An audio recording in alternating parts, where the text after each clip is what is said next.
हरिः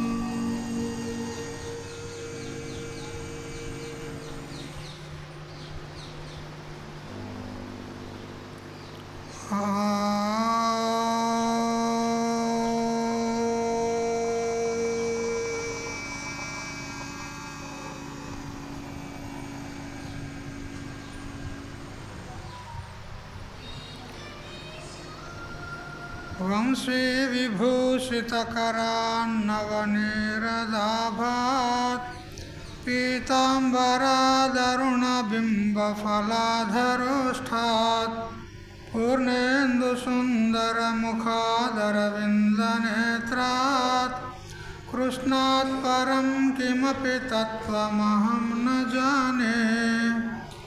व्याख्यामुद्रिकया लसत्करतलं सद्योगपीठस्थितं वामे जानुतले दधानमपरं हस्तं सुविद्यानिधिं विप्रव्रातवृतं प्रसन्नमनसं पाथोरुहाङ्गद्युतिं पाराशर्यमतीव पुण्यचरितं व्यासं स्मरेत् सिद्धये। श्रुतिस्मृतिपुराणानामालयं करुणालयं नमामि भगवत्पादं शङ्करं लोकशङ्करम्। ईश्वरो गुरुरात्मेति मूर्तिभेदविभागिने व्योमवद्व्याप्तदेहाय दक्षिणामूर्तये नमः। युक्ताहारविहाराय विविक्तस्थलवासिने मलयाळयतीन्द्राय ब्रह्मनिष्ठाय ते नमः। गीता भागवताद्वैत तत्त्वामृतस्वरूपिणे गण्डीक्षेत्रनिवासाय रामकृष्णाय ते नमः। ॐ पूर्णमदः पूर्णमिदं पूर्णात् पूर्णमुदच्यते पूर्णस्य पूर्णमादाय पूर्णमेवावशिष्यते। ॐ शान्ति शान्ति शान्तिः। स्वान्तपरिकल्पित ब्रह्मांडांतर्वर्ती सकल చరాచర ప్రాణికోట్ల యొక్క అసత్ జడ దుఃఖ మోహాత్మకమైనటువంటి సకల ఉపాధుల కంటే విలక్షణమై సత్ చిత్ ఆనంద రూపం చేత స్వయం ప్రకాశమానమై వెలుగొందుచున్నటువంటి ప్రత్యేక అభిన్న పరమాత్మకు సాష్టాంగ ప్రణమిల్లుతూ, ఆత్మీయులారా, శ్రీమద్ భగవద్గీత 4వ అధ్యాయం జ్ఞానయోగం.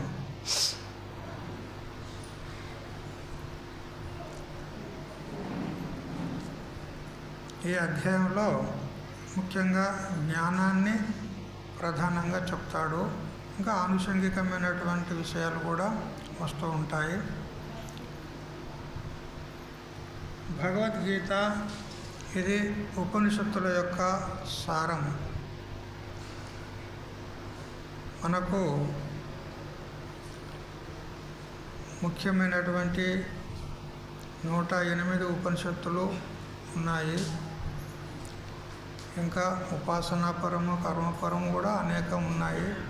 అందులో జ్ఞానపరంగా 108 అని ముక్తికోపనిషత్తు ఆధారంగా చెప్పడం జరిగింది. అందులో కూడా ప్రధానమైనటువంటి 10 ఉపనిషత్తులు చెప్పుకుంటాము. ఈశ, కేన, కట, ప్రశ్న, ముండక, మాండుక్య, తిత్తిరి, ఐతరేయంచ, చాందోగ్యం, బృహదారణ్యకం తథా అని 10 ఉపనిషత్తులు చెప్పుకుంటాము. ఈ సకల ఉపనిషత్తుల్లో కూడా ఏ ప్రతిపాద్య విషయం ఉన్నదో, అంటే సకల ఉపనిషత్తులలో ఏ విషయమైతే ప్రతిపాదించబడిందో అదే విషయము భగవద్గీతలో ప్రతిపాదించబడింది. ఇంకా మనకు ఉపనిషత్తుల్లో కొన్ని విషయాలు అవగతం చేసుకునేది క్లిష్టమవుతుంది. కానీ భగవద్గీత ఆ విషయాలను కూడా చాలా సులువుగా చేసి అనాయాసంగా బోధించింది. మనము గీతా మహాత్మ్యంలో చెప్పుకుంటాం, సర్వోపనిషదో గావో దోగ్ధ గోపాలనందన పార్థో వచ్చ సుధీర్భక్త దుగ్ధం గీతామృతం మహత్ అని. భగవద్గీత యొక్క మహాత్మ్యము తెలుసుకుంటేనే కానీ భగవద్గీత పైన మనకు శ్రద్ధ ఏర్పడుతుంది.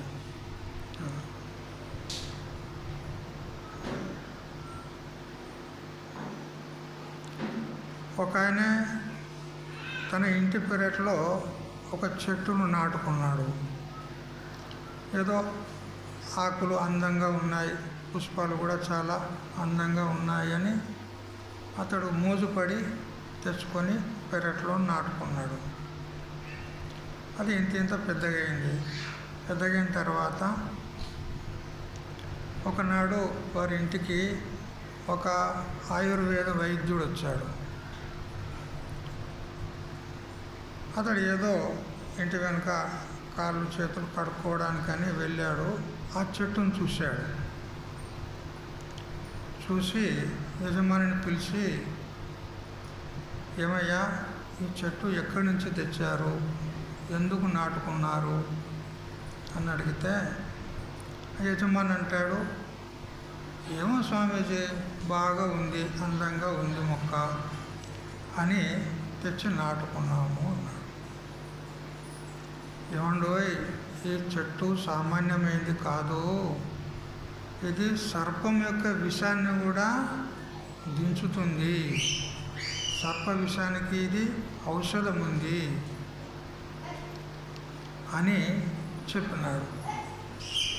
ఇప్పుడు ఆ యజమానికి ఆ మొక్క పైన ఇంకా ఎక్కువ కూడా శ్రద్ధ నిర్మాణం అవుతుంది. అరే, మాకు తెలియదు, ఇంత గొప్ప మొక్కనా ఇది, ఊళ్ళో కూడా ఎంతోమంది పాము కరిచి చచ్చిపోయిన వాళ్ళు కూడా గతించిపోయినారు, కానీ ఇది ఆ సర్ప విషయాన్ని దించుతుంది అనే మాత్రం ఈయనకు తెలియదు. కానీ ఇప్పుడు తెలిసింది కదా అని చెప్పి దాన్ని జాగ్రత్తగా, దానికి మళ్ళా చుట్టూ మంచిగా కంచె వేసి దానికి ప్రతిరోజు కూడా నీళ్లు పోస్తూ దానికి పేడ వగైరా దానికి ఎరువు వేస్తూ చక్కగా కాపాడుతున్నాడు. అంటే ఇప్పుడు ఆ మొక్క మీద శ్రద్ధ కలిగింది. పూర్వం కంటే కూడా ఇప్పుడు ఏమైంది, ఎక్కువ శ్రద్ధ కలిగింది. అదేవిధంగా మనకు భగవద్గీత యొక్క మహాత్మ్యం తెలియనంత వరకు ఏమది, ఆ కృష్ణుడు చెప్పిండంట, అర్జునుడు విన్నాడంట, వ్యాసుడు రాసిండంట, ఏమో ఆ ఘంటసాల వాడిండు, అమ్మరి కాళ్ళలో వింటాను గంతే అని అనిపిస్తుంది. కానీ భగవద్గీత యొక్క మహాత్మ్యం కనుక మనకు తెలిసినట్లయితే దాని యందు ఇంకెంత శ్రద్ధ అధికమవుతుంది, దృఢమవుతుంది. అయితే ఇక్కడ భగవద్గీత అనేది సర్వోపనిషద్, సకల ఉపనిషత్తుల యొక్క సారం. ఇక్కడ రూపకం చేసి వ్యాస భగవానుడు చెప్తాడు, ఉపనిషత్తులు అనేటి ఆవులు, గోవులు అంటాడు. ఆ గోవుల యొక్క సారము ఏ విధంగా గోవుల నుండి మనము పాలు తీసుకుంటాం, ఆ విధంగా భగవంతుడు శ్రీకృష్ణ పరమాత్మ ఆ గోవులు అనేటువంటి ఉపనిషత్తుల నుండి సారభూతమైనటువంటి పాల రూపంలో ఉన్నటువంటి ఆధ్యాత్మిక తత్వాన్ని దాన్ని పిండీకృతం చేసి సారంగా తీసుకున్నాడు. అయితే వాటిని పితికింది ఎవరు అనంటే గోపాలనందనుడు అన్నాడు. నందనుడు అంటే ఆనందాన్ని చేకూర్చేవాడు నందనుడు అంటారు. అంటే గోపాలులందరికీ కూడా ఆనందాన్ని ఇచ్చినటువంటి వాడు గోపాలుడు శ్రీకృష్ణ పరమాత్మ అని ఈ విధంగా రూపకం చేస్తూ అన్ని ఉపనిషత్తుల్లో ఏం ప్రతిపాదించబడింది, ఏ విషయం చర్చించబడింది అనంటే ఒకటే ఒక తత్వం. అన్ని ఉపనిషత్తుల్లో చెప్పింది ఒకటే ఒక తత్వం. ఏమిటి? బ్రహ్మ సత్యం, జగన్మిథ్య, జీవో బ్రహ్మైవ నాపరః. బ్రహ్మ ఒకటే సత్యమైంది. ఈ దృశ్యమాన జగత్తు ఏదైతే ఉందో ఇది సత్యం కాదు, ఇది మిథ్య. మరి జీవుడెవరు? జీవో బ్రహ్మైవ నా అపరః. జీవుడు బ్రహ్మమే, వేరు కాదు, భిన్నుడు కాదు అని ఇంతే విషయం. మొత్తం అన్ని వేదాలలో, ఉపనిషత్తుల్లో, పురాణాల్లో, ఇతిహాసాల్లో అన్నిటిలో చెప్పినటువంటి సారభూతమైన విషయం ఇంతే. అదే విషయాన్ని ఒక్కొక్క ఉపనిషత్తులో ఒక్కొక్క ప్రకారంగా అనేక పద్ధతుల ద్వారా చెప్పబడింది అంతే. కానీ అన్నిట్లో చెప్పింది ఒకటే ఒక తత్వం, పరబ్రహ్మ తత్వం. ఏ విధంగా అనేక ఆవులు ఉన్నాయనుకోండి, అనేక ఆవులు అన్నీ ఒకే తీరులో ఉంటాయా చెప్పండి? అన్ని ఆవులు ఒకే రకంగా ఉండవు కదా. ఒకటి దొడ్డుగా లావుగా ఉంటుంది, ఒకటి బక్కగా ఉంటుంది, ఒకటి పొడుగు ఉంటుంది, ఒకటి పొట్టిగా ఉంటుంది, ఒకటి ఎర్రగా ఉంటుంది, ఒకటి కర్రెగా ఉంటుంది, మరొకటి మరొక రకంగా. ఇట్లా అనేక రకాలుగా ఆవులు ఉంటాయి.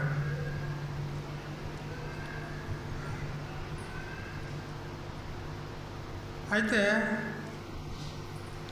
ఆ ఆవుల్లో పాలు పితికినప్పుడు పాలు ఎన్ని రకాల ఆవులు ఉన్నాయో అన్ని రకాల పాలు వస్తాయి కదండి మనకు.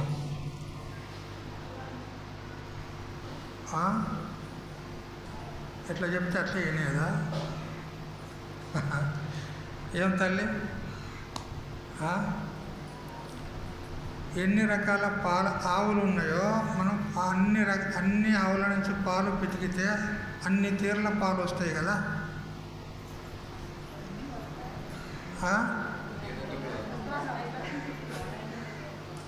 ఒకే తీరు ఉంటాయా? వేరు వేరు ఉంటాయా? ఎట్లుంటాయి? తెల్లగా ఉంటాయి అంతే కదా. ఆవులు కొన్ని ఎర్రగా ఉన్నాయి, కొన్ని కర్రెగా ఉన్నాయి, కొన్ని తెల్లగా ఉన్నాయి, అనేక రకాలుగా ఉన్నాయి. కానీ పాలు అన్నిట్లో ఒకే తీరుగా ఉంటాయి.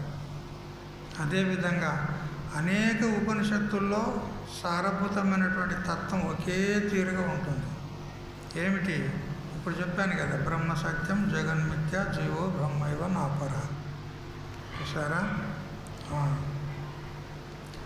మృత్పిండమేకం బహుభాండరూపం సువర్ణమేకం బహుభూషణాని భోక్షీరమేకం బహుధేనుజాతం ఏకః పరాత్మ బహుదేహవర్తి. చూసారా? మట్టితో అనేకమైనటువంటి పాత్రలు తయారు చేస్తాడు కులాలుడు, కుమ్మరివాడు. ఏమేమి తయారు చేస్తాడు?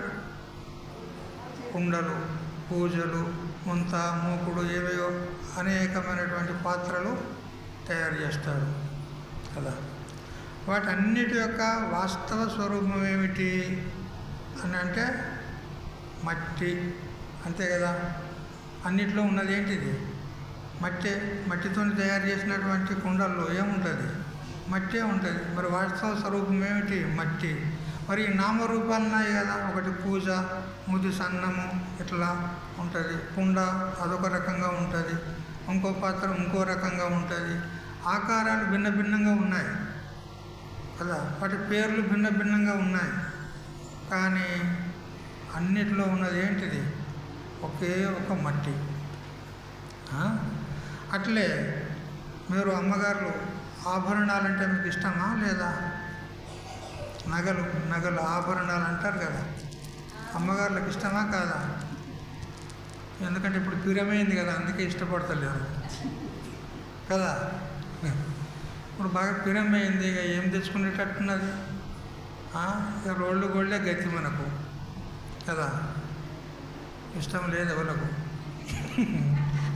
సరే, అనేక ఆభరణాలు చేయించుకుంటారు కదా, ఒకటి లక్ష్మీ హారం అంటారు, కమ్మలు అంటారు, బుట్టలు అంటారు, ముక్కుపోగ అంటారు, ఏదేదో అన్ని పేర్లు పెట్టుకుంటారు. మీరు అన్నిట్లో ఉన్నది ఏంటిది?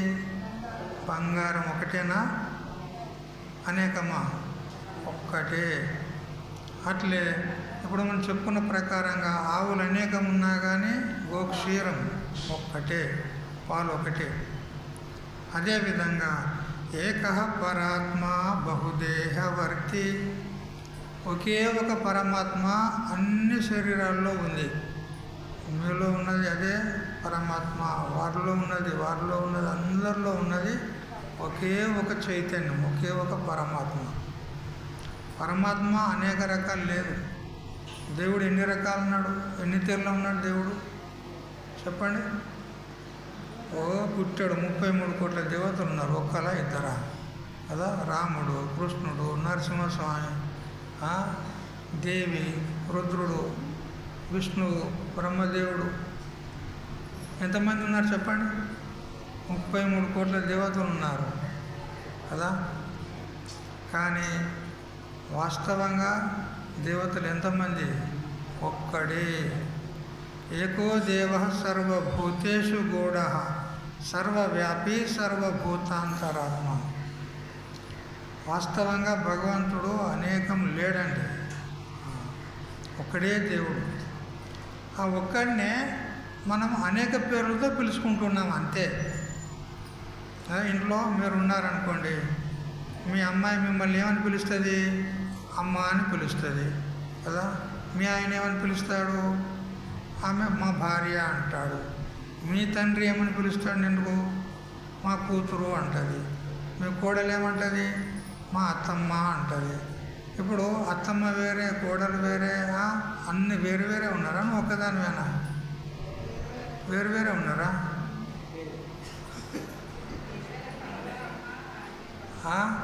ఇన్ని తీర్ల పిలువబడేది ఎంతమంది ఉన్నారు? అత్తమ్మ అనబడేది ఎవరు? నువ్వే.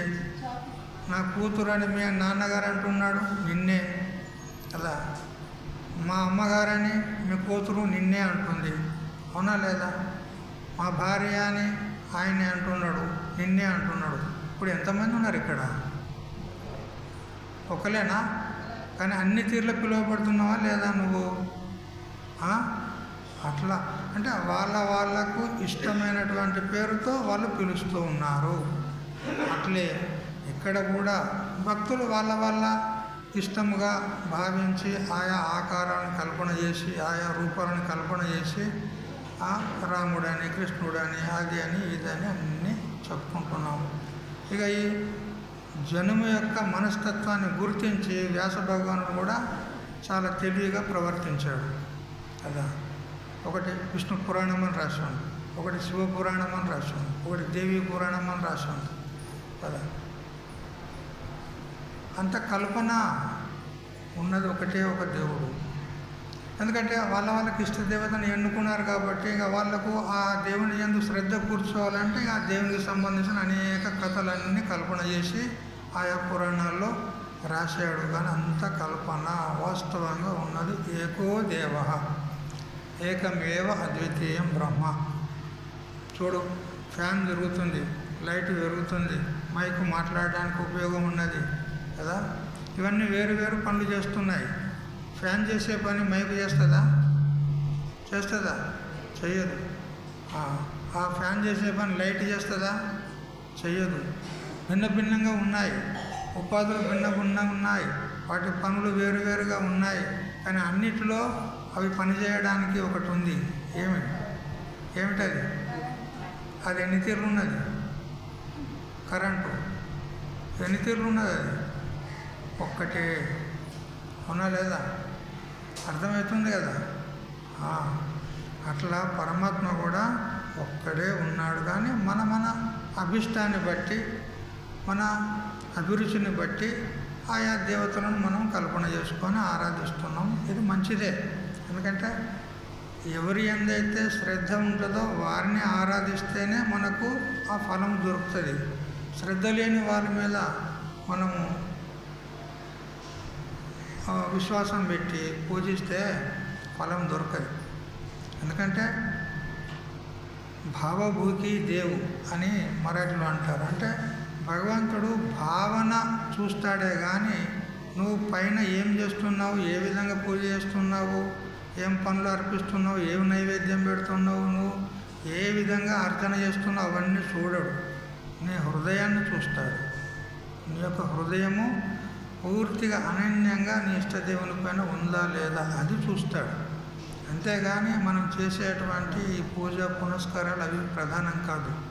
మన హృదయం ప్రధానం, భక్తి ప్రధానం, అది చూస్తాడు. అందుకని మీకు ఇష్టమైనటువంటి దేవుని ఎవరినైనా ఆరాధించండి.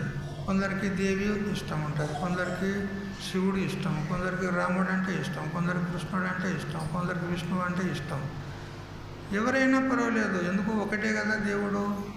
ఏ యథా మాం ప్రపద్యంతే తాం తథైవ భజామ్యహం అన్నాడు భగవంతుడు.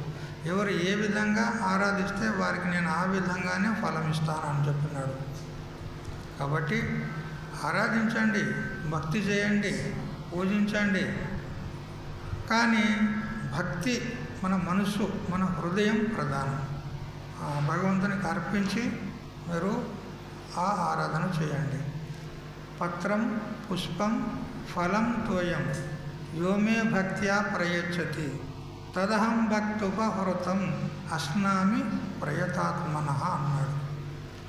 మీరు ఏ వస్తువులు పెడతారు అనేది ప్రధానం కాదు. పత్రం పుష్పం ఫలం తోయం ఏదైనా మీరు అర్పించండి, కానీ భక్తి చేత అర్పించండి కదా. అమ్మ తర్వాత చూద్దాంలే. సైలెంట్లో పెట్టండి.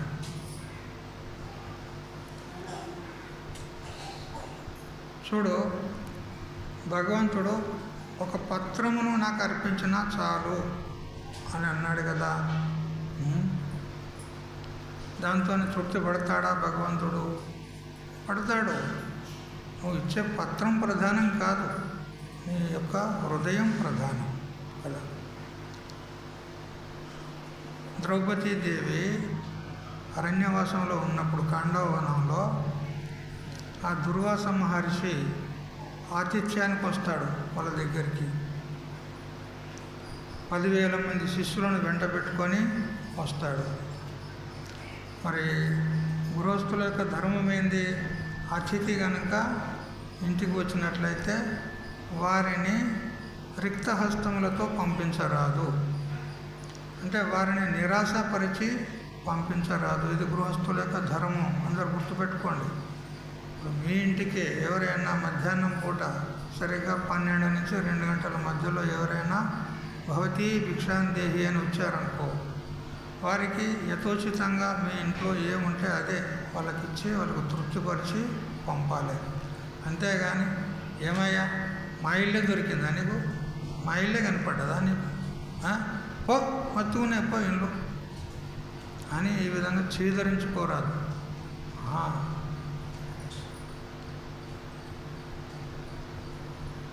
ఒక ఇంట్లో భార్యాభర్తలు ఉండేవారు. వాళ్ళు మహా పిసినారి. ఒక్క భిక్షువుకు కూడా ఇంత పట్టెడు అన్నం పెట్టేవాళ్ళు కాదనమాట. అయితే ఒక భిక్షువు అలా వస్తున్నాడు, ఒక్కొక్క ఇల్లు అడుక్కుంటూ వస్తూ ఉన్నాడు. ఈ భార్యాభర్తలు చూసినారు. చూసి అగో భిక్ష వస్తున్నాడు, అతడు మన ఇంటికి వచ్చాయంటే మనం భిక్ష ఇవ్వవలసి వస్తుంది, అందుకని మనం ఒక నాటకం ఆడదాం అని వాళ్ళు ఏం చేశారంటే, వాడు ఆయా ఇల్లు చూసుకుంటూ ఆడుకుంటూ వీళ్ళ ఇంటి ముందుకు వచ్చి భవతీ భిక్షాందేహి అని అంటున్నాడో లేదో ఈ భర్త భార్యను కొట్టిండు. వంగబెట్టి కొట్టిండు. ఇక ఆమె మొత్తుకుంటుంది, అయ్యో అమ్మో అయ్యో అమ్మో అయ్యో అమ్మో అని ఆమె మొత్తుకుంటుంది. అప్పుడు ఆ భిక్షు చూశాడు, ఇక నాకేం భిక్ష దొరుకుతుంది కదా, వాళ్ళే కొట్టుకుంటారు, నాకేం దొరుకుతుందని కొద్దిగా పక్కకు జరిగి ఆ ఇంటికి పోదామని అనుకున్నాడు. వేరే ఇంటికి పోదామని అనుకుని కొద్దిగా పక్కకు జరిగాను. పక్కగా జరిగిన తర్వాత వెంటనే ఈ భార్యాభర్తలు లేచి నవ్వుకుంటుండ్రు. నవ్వుకొని, వాహ్ కొట్టినట్టే కొట్టిండే నిన్ను. వాడు ఏం చేసిండు, ఈపు మీద వాని చేయబెట్టి వాని చేయమని కొట్టిండు. ఆ భార్యను వంగబెట్టి ఈపు మీద వాని చేయబెట్టి కొట్టిండు. చప్పుడు వస్తుంది కదా. ఇక ఆమె ఏడ్చినట్టే ఏడ్చింది. వాళ్ళు అనుకుంటారు నేను కొట్టినట్టే కొట్టినా, నేను ఏడ్చినట్టే ఏడ్చిందండి అని అంటే, వాడు అక్కడి నుంచి భిక్షు అంటాడు, నేను పోయినట్టే పోయిందండి అన్నాడు వాడు.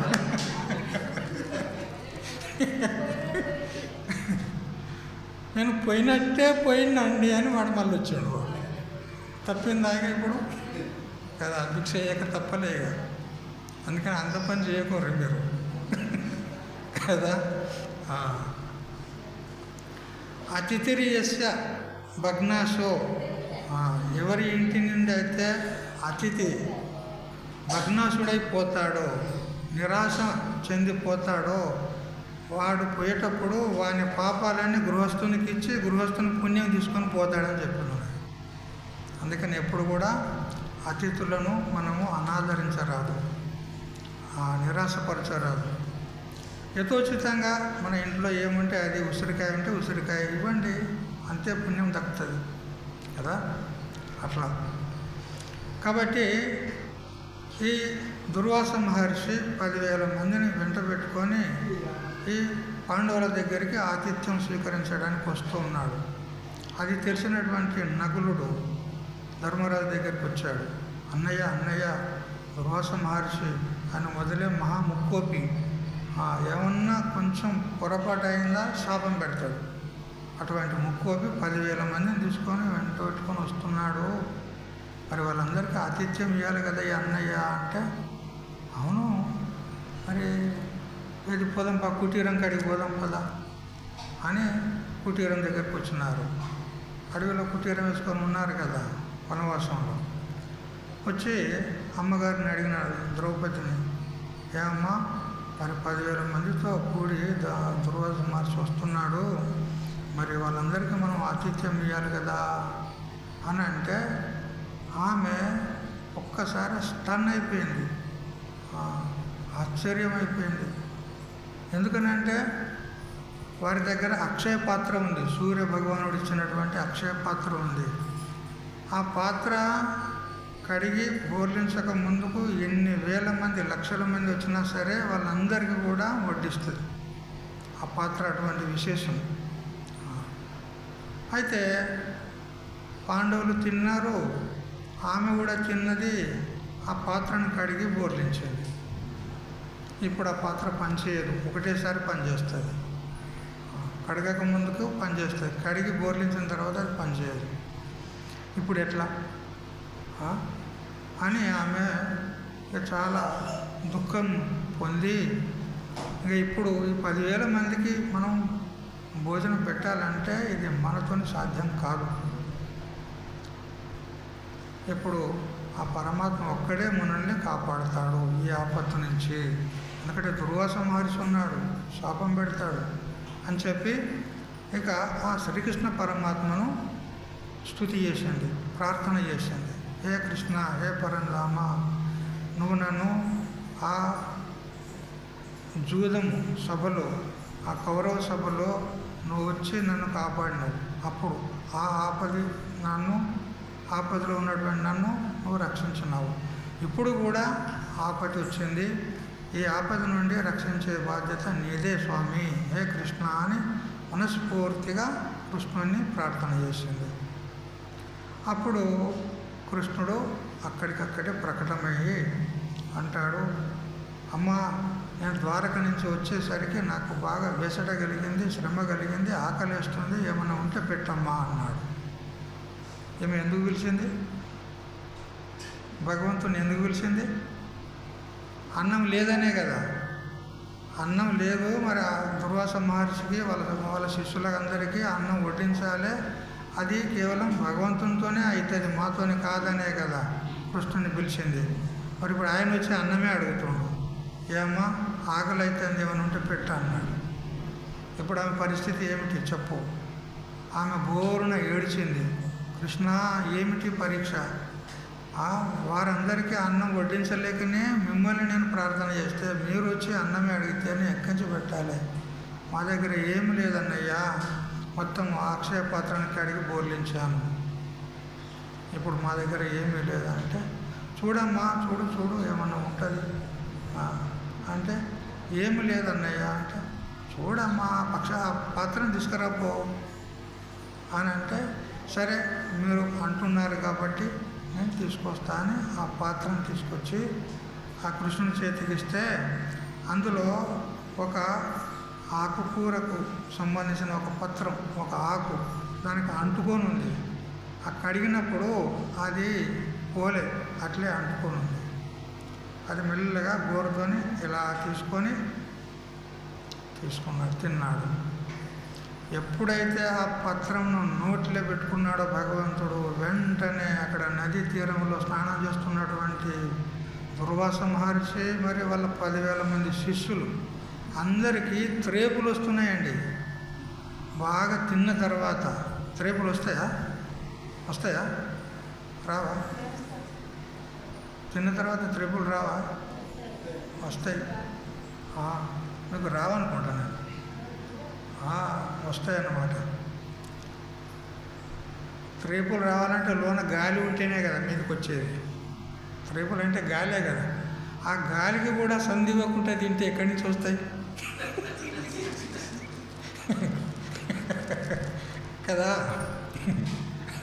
అట్లే మీరు తినరు కానీ త్రేపులు వస్తాయి కదా. అట్లా వాళ్ళకి అందరికి ఇట్లా త్రేపులు వచ్చినాయంటే ఇట్లా వాళ్ళకు భుక్తాయాసం అవుతుంది. బాగా తింటే ఆయాసం అవుతుందా లేదా? అట్లా భుక్తాయాసం అవుతుంది. అప్పుడు గురుదేవా, మాకు ఇప్పుడు భోజనం చేసే పరిస్థితి లేదు, ఇప్పుడు ధర్మరాజు దగ్గర పోయి మనం ఏం భోజనం చేయగలము? వాళ్ళకి భోజనం తయారు చేసి పెట్టొచ్చురు, మనం అక్కడికి పోతే ఏం తింటాం? తినలేం కదా. మరి అక్కడికి పోయి వాళ్ళను తిరస్కరించడంకంటే, అవమానించడంకంటే మనం ఇక్కడి నుంచి పలాయనమైందే ఉత్తమం సుమా అనుకొని వాళ్ళ నదీ తీరం నుంచి అటే వెళ్ళిపోయినారు, ఇంకా రాలేదు. అంటే చూడు, ఆ ఒక్క పత్రం చూసారా? ఆ పత్రాన్ని ద్రౌపదీదేవి భక్తిపూర్వకంగా కృష్ణునికి సమర్పించుకుంటే ఇప్పుడు ఆ మహత్తరమైనటువంటి ఆపత్తు నుంచి భగవంతుడు కాపాడిండా లేదా? అందుకే అన్నాడు, పత్రం పుష్పం ఫలం ద్వయం. తర్వాత పుష్పాన్ని సమర్పించుకున్నవారు ఎవరు చెప్పండి? పుష్పాన్ని సమర్పించుకున్నవారు వినొస్తలేదమ్మా? మేమే చెప్పాలా? సరే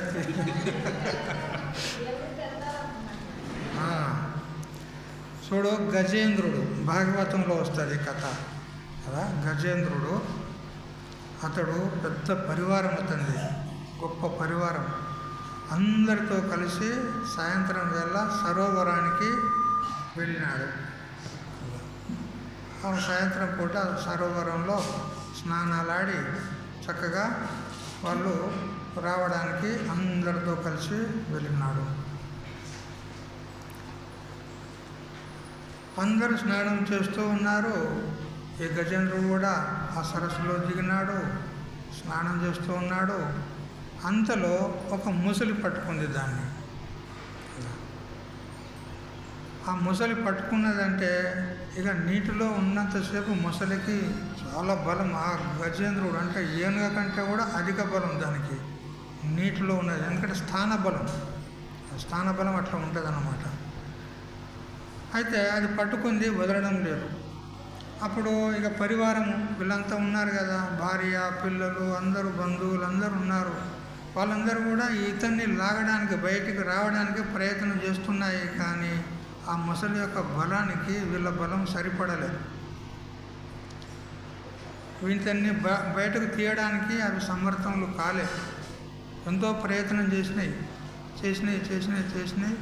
ఆశ జాలించుకున్నాయి. ఇక మనతోని కాదు కదా, అట్లే అవుతుంది కదా. మన పని కూడా గట్లే ఉన్నది కదా. ఇంట్లో ఎవరన్నా జబ్బు పడినారు అనుకో, రోగం వచ్చిందనుకో, అతనికి అనేక విధాల ఉపచారాలు చేశాడు డాక్టరు కదా. అన్ని ప్రయత్నాలు చేశాడు. ఒక దవాఖానా కాదు, ఒక హాస్పిటల్ కాదు, అనేక హాస్పిటల్ కూడా తింపినాడు. అయినా కానీ ఆ రోగం నయమైతలేదు కదా. అప్పుడు ఏం చేస్తారు మన బంధువులు? ఏం చేస్తారు? ఇక ఏం చేసేది ఉన్నది. ఇక మనం చేసే ప్రయత్నాలు అయితే అన్నీ చేసినాం కదా, మన దోషం అయితే ఏం లేదు. ఇక అంతా భగవంతుని దయ అని వదిలేస్తారా లేదా? విడిచిపెడతారా లేదా? చూడు మన వాళ్ళ సంగతి గట్లున్నది కదా. ఇది ఇక్కడ కూడా గట్లే అయిపోయింది. ఆ పరివారం అంతా కూడా ప్రయత్నం చేశారు, కానీ వాళ్ళతో ఏమీ పప్పులు ఉడకలే. వాళ్ళు గజేంద్రుని రక్షించడానికి వాళ్ళు సమర్థులు కాలే, ఫెయిల్ అయిపోయారు అంతా. అప్పుడు వాళ్ళు కూడా ఆశ జాలించుకున్నారు. భార్య పిల్లలు అందరూ కూడా ఒకరోజు 2 రోజులు ప్రయత్నం చేసినారు, ఏమీ ఉపయోగం లేదు. అప్పుడు ఆశ జాలించుకొని వాడిని ఒక్కనిగా ఒంటరిగా వదిలిపెట్టి ఎక్కడో అక్కడ పోయాను. చూసినరా లేదా? మన పరివారం సంగతి గిట్లే ఉండదు. మన సంగతే ఇదంతా. గజేంద్రుని ఆ కథ కాదు, మన కథనే. ఏదైనా పెద్ద కష్టం వచ్చిందనుకో, సంపద ఉన్నంతసేపు అందరూ ఈగల్లాగా వస్తారు కదా. చేతుల బెల్లం ఉన్నంత వరకే కాకి బలగమంట, అంతే కదా. ఇక మనమే బాగా కష్టాల్లో ఉన్నాం అనుకో, అప్పుడు వస్తారా దగ్గరికి? పోతే వానికి ఏమైనా ఇవ్వాల్సి వస్తుంది అని ఎవరి దగ్గరికి రాడు. అట్లే ఇప్పుడు గజేంద్రుని పరిస్థితి కూడా. అందరూ వదిలిపెట్టి పోయారు. ఇక ఒక్కడే ఒంటరిగా దాంతో పోరాడుతూ ఉన్నాడు ముసలితోని. ఎన్ని సంవత్సరాలు? 1000 సంవత్సరాలు అని చెప్తున్నది. 1000 సంవత్సరాలు కాదండి, కోట్ల సంవత్సరాలని చెప్పుకోవాలి. ఎందుకనంటే గజేంద్రుడు అంటే ఎవడో కాదు, మనమే జీవులం. ఈ జీవుడు ఇయ్యాలటోడా నిన్నటోడా? ఇప్పుడు పాతోడా కొత్తోడా చెప్పుర్రి? ఈ జీవుడు ఎవరు సపోర్ట్ చేయరు? పాతోడేనా?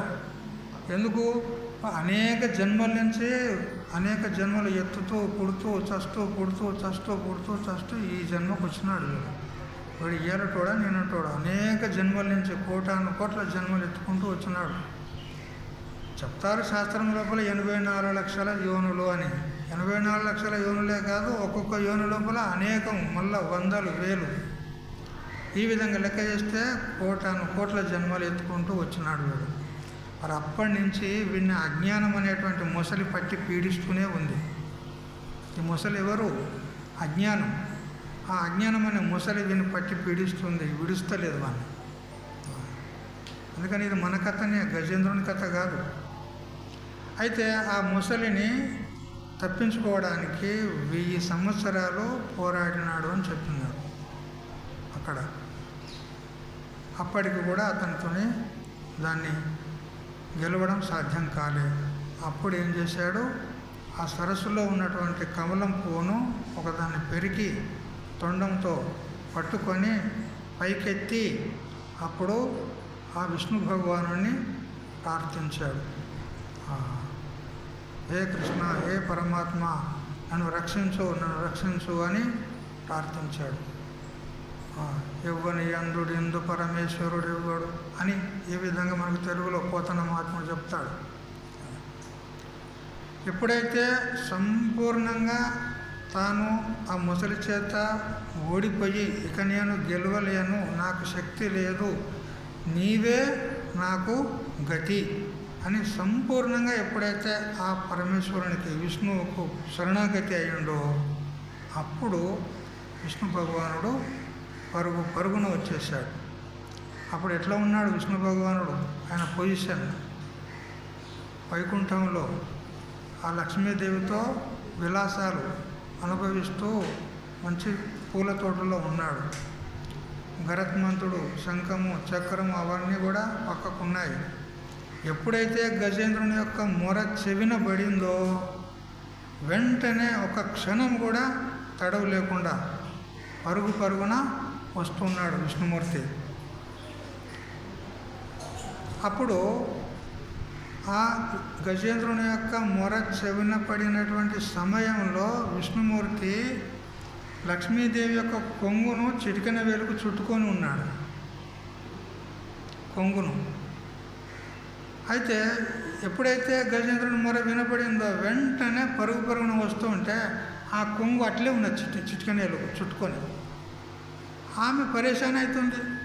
అరే అట్లా చెప్పకుండా పరిగెత్తుతున్నాడు ఏమిటి అని, మరి ఎక్కడికి వెళ్తున్నారండి అని ఆమె కూడా అడగలేదు. ఆయన వెంట ఆమె వస్తుంది.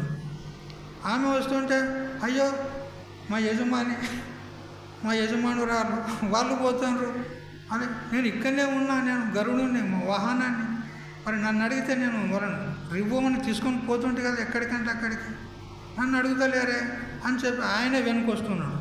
ఆయన తర్వాత శంఖము, చక్రం అన్నీ వస్తూ ఉన్నాయి. ఎక్కడికి పోతుండ్రు అనేది మాత్రం ఎవరికి తెలియదు. అది కేవలం విష్ణు భగవానికే ఎరక. ఆయన వచ్చి ఆ సరస్సు దగ్గరకు వచ్చి ఆడ వెంటనే చక్రం కూడా వచ్చింది కదా తన వెంట.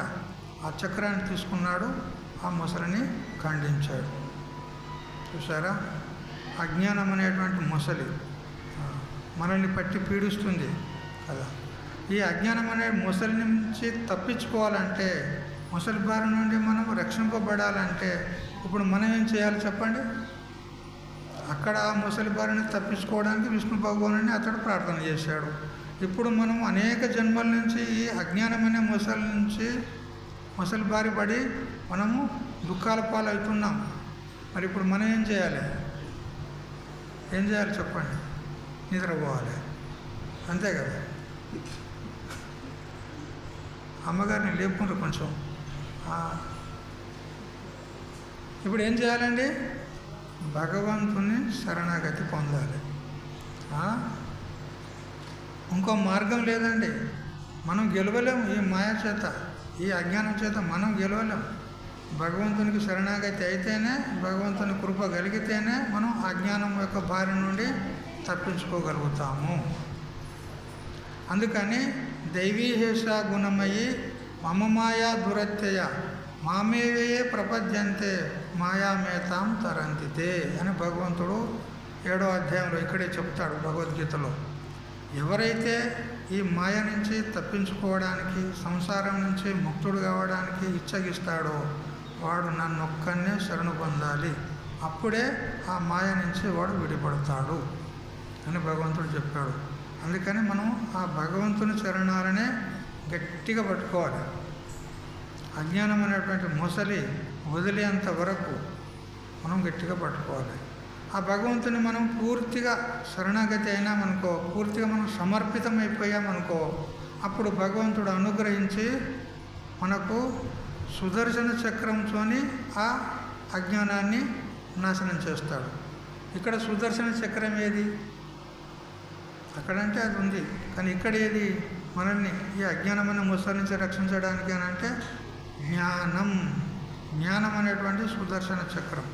సుదర్శనం అంటే సుష్టు దర్శనం, సుదర్శనం జ్ఞానం. ఆ జ్ఞానం అనేటువంటి సుదర్శన చక్రం చేత అజ్ఞానం అనే ముసలిని మట్టు పెడతాడు, నాశనం చేస్తాడు.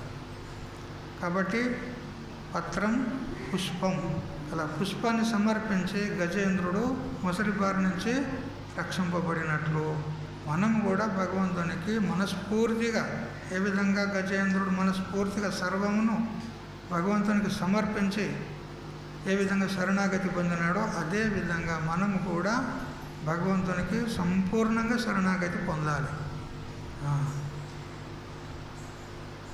ఒక చేయితోని నేను సంసారం నడుపుతా, ఒక చేయితోని భక్తి చేస్తా అంటే నడవదు. అప్పుడు భగవంతుడు అంటాడు, చెయ్యి నువ్వు కొంత ప్రయత్నం చేస్తున్నావు కదా, నీ ప్రయత్నం నువ్వు చేసిన తర్వాత చూద్దాం అని ఆయన కూడా అంటాడు. అంటే ఇప్పుడు రక్షించటానికి రాడు, ఎందుకంటే మన ప్రయత్నం కొంచెం సంసారం వైపు ఉంది కదా. నేను ఏదో సాధిస్తా, నేను ఏదో పొందుతా అని మనం ప్రపంచంలో ప్రవృత్తమయ్యి ఏదో సాధించాలని ప్రయత్నం చేస్తున్నాం. ఏం సాధిస్తావు చెప్పు? ప్రపంచంలో నీకు దొరికేది ఏమున్నది? ఒకటి బూడిద, అంతే, ఏమి లేదు. చివరికి ప్రయత్నం చేసి ఏమైపోతాం? బూడిదైపోతామా లేదమ్మా? అంతే, ఇక బూడిదే గతి మనకు. అందుకని ప్రపంచంలో మనకి ఏం దొరికేది లేదు. కేవలం పరమాత్మను ఒక్కనే ఆశ్రయించినట్లయితే మనకు ఆ మోక్షం అనేది అద్భుతమైనటువంటి ఫలము ప్రాప్తమవుతుంది. తర్వాత పత్రం, పుష్పం, 2 దృష్టాంతాలు చెప్పుకున్నాం కదా. తర్వాత ఫలాలను అర్పించి ఎవరు ముక్తులైపోయారు? మీకు అందరికీ చాలా ప్రసిద్ధమే అనుకుంటా. శబరిమాత భగవంతునికి ఫలాలను అర్పించి ఆమె ధన్యురాలైపోయింది. చూసారా ఎంత ప్రేమ, ఎంత ఆప్యాయత. ఆమె ఒక్కొక్క ఆ రేగుపండు దాన్ని కొరికి ఆ భగవంతునికి ఇస్తుంది. తీయగుందా పుల్లగుందా తాను చూసి, రుచి చూసి భగవంతునికి ఇస్తుంది. ఇప్పుడు భగవంతుడు నువ్వు ఎంగిలి చేసి ఇస్తున్నావు అని అన్నాడా? అనలే. ఎందుకనలే? నీకేవాలని ఇచ్చిండ్రనుకో, నీకేవాలన్నా జామ పండు ఎంగిలి చేసి ఇచ్చిండ్రనుకో, అప్పుడు ఏమంటావు? ఎంగిలి చేసి ఇస్తావా నాకు అంటావు కదా. మరి భగవంతుడు ఎందుకనలే అట్లా? ఆయన ఎంగిలి చూడడంలే, ఆ పనులను కూడా చూడడంలే. ఆమె ఏమిస్తుంది? భక్తి, హృదయాన్ని సమర్పిస్తుంది. అక్కడ భక్తిని అది చూస్తున్నాడు అక్కడ. అంతేగాని పనులను కానీ ఎంగిలి కానీ చూడడంలే అక్కడ. ఆ విధంగా ఉండాలి మన భక్తి. అనన్యమైనటువంటి భక్తి ఉండాలి. వ్యభిచారి భక్తి ఉండొద్దు. కాసేపు ఒక సంవత్సరం పాటు వెంకటేశ్వరుని మొక్కేది, అప్పుడు మనకి ఏమి అరకలు పరకలు కలగకపోతే మళ్ళా ఇంకో దగ్గర ఎక్కడ పోదాం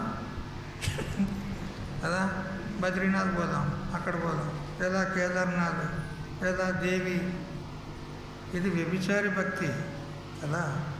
అది కాదండి. ఒక్కరిని పట్టుకున్నామంటే ఇక నీట ముంచినా పాల ముంచినా నీదే భారము అని గట్టిగా పట్టుకోవాలి. ఆ విధంగా అనన్యమైనటువంటి భక్తి ఉండాలన్నమాట.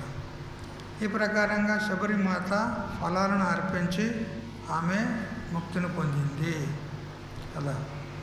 మరి తోయం అలా, జలాన్ని సమర్పించి ఎవరు? రంతిదేవుడు అలా. రంతిదేవుడు చాలా కష్టాల్లో ఉన్నప్పుడు, అతనికి తిండికి కూడా దొరకనప్పుడు అతనికి ఎక్కడి నుంచో భిక్ష దొరికింది. ఆ దొరికితే ఆ భిక్షను కూడా లేకుండా చేద్దామని ఇంద్రుడు మొదలైనటువంటి వాళ్ళు పరీక్ష కోసం వస్తారు.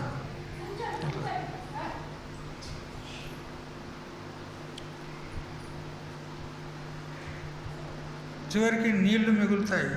ఆ నీళ్లను కూడా లేకుండా చేద్దాం, ఇతను పరీక్షిస్తామని దేవతలు, మాకు దాహం వేస్తుంది, నాకు దూపైతుంది, మేము చచ్చిపోయేటట్లు ఉన్నాము, రంతిదేవ మాకు నీళ్లు కావాలంటే అతడు ఎన్నో రోజుల నుంచి పస్తులు ఉన్నప్పటికీ కూడా వాళ్ళకు ఆ నీటి దానం చేస్తున్నారు.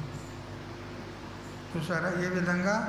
పత్రం, పుష్పం, ఫలం, తోయం అంటే 4 సమర్పించుకొని భక్తులు తరించారు. మనం కూడా ఈ 4టిని సమర్పణ చేసి మనం కూడా తరించాలి. ఏంటి? పత్రం, పుష్పం, ఫలం, తోయం అంటే ఉన్నాయి, ఆడ పక్కకున్నాయి, చెట్లు ఉన్నాయి, పూలు ఉన్నాయి, తెచ్చి పెడతామంటే అది కాదండి. ఆ పుష్పాలు బయట నుంచి తీసుకురాకండి, మన దగ్గరనే ఉన్నాయి అవి. పత్రం, పుష్పం, ఫలం, తోయం, ఆ నాలుగిటిని మనం సమర్పించాలి. ఏంటేంటి? మనస్సు, బుద్ధి, చిత్తము, అహంకారం. ఈ నాలుగు ఇక్కడ ఇవే. వీటిని సమర్పణ చేయాలి. వీటిని సమర్పణ చేస్తే భగవంతుడు ప్రసన్నుడవుతాడు. లోపల అహంకారం పెట్టుకొని నేను పూజ చేస్తున్నా, నేను యజ్ఞం చేస్తున్నా, నాలాగా ఎవరు చెయ్యరు అని అహంకారం పెట్టుకొని నువ్వు చేస్తే అది ఎందుకు పనికిరాదు. నువ్వు ఎంత గొప్పగానన్నా చెయ్యి, వేలు లక్షలు ఖర్చు పెట్టు, నీ హృదయం లోపల ఒకవేళ అహంకారం ఉన్నట్లయితే అది ఎందుకు పనికిరాదు. అందుకని నిరభిమానంగా ప్రేమతోని, భక్తితోని భగవంతుని భజన చేయాలి. మనం ఇచ్చేటువంటి కానుకలు, కట్నాలు, నైవేద్యాలు కాదండి భగవంతునికి. అలా మనము ఇచ్చేది మన హృదయం, మన భక్తి, మన మనస్సు, దాన్ని సమర్పించాలి. ఈ విధంగా భగవంతుని సమర్పించినట్లయితే అతడు సంతోషించి, అనుగ్రహించి మనకు అంతఃకరణాన్ని శుద్ధం చేస్తాడు, మన మనస్సును శుద్ధపరుస్తాడు. అప్పుడు శుద్ధమైనటువంటి మనసులో భగవంతుని యొక్క సాక్షాత్కారము అవుతుంది కదా. దేవాలయము పాడుబడింది ఉన్నదనుకో, అందులో దేవుడు ఉంటాడా? పాడుబడిన దేవాలయంలో దేవుడు ఉంటాడా? ఉంటాడా చెప్పండి. పూజ చేయకున్నా మంచిదే, ఊడవకున్నా మంచిదే, శుభ్రం చేయకున్నా మంచిదే, దేవుడు ఉంటాడంటావా? అంటారా లేదా? ఋత్వికులు, పురోహితులు పాడుబడింది మళ్ళీ విగ్రహాన్ని మళ్ళీ పునఃప్రతిష్టాపన చేయాలి అంటారు. అంటే దేవుడు లేడని అర్థం కదా. అట్లా మరి మన అంతఃకరణం మలినం ఉంటే భగవంతుడు ఎలా ఉంటాడు? ఈ గుడిలో కదా. మన హృదయం అనేది ఒక గుడి, అందులో భగవంతుని మనం స్థాపన చేసుకోవాలి. మరి హృదయం ఎట్లా ఉంటే వస్తాడు భగవంతుడు? శుద్ధంగా, నిర్మలంగా ఉంటే వస్తాడు. ఆ విధంగా చేసుకోండి మన హృదయాన్ని. ఏ విధమైనటువంటి రాగము, ద్వేషము, కామము, క్రోధము ఇట్లాంటి దుర్గుణాలు పెట్టుకోరాదు.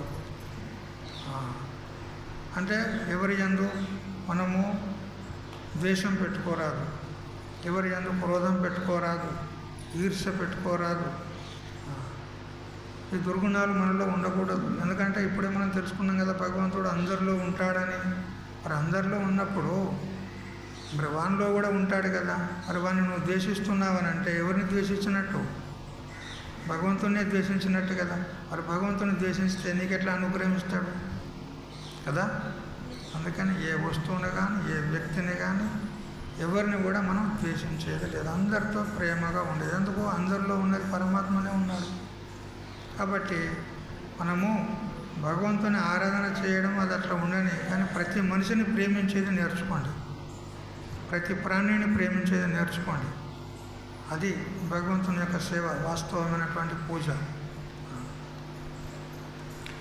ఈ ప్రకారంగా భగవంతుడు మనకు అనుగ్రహిస్తాడంటే మన మనసును శుద్ధపరచుకోవాలి.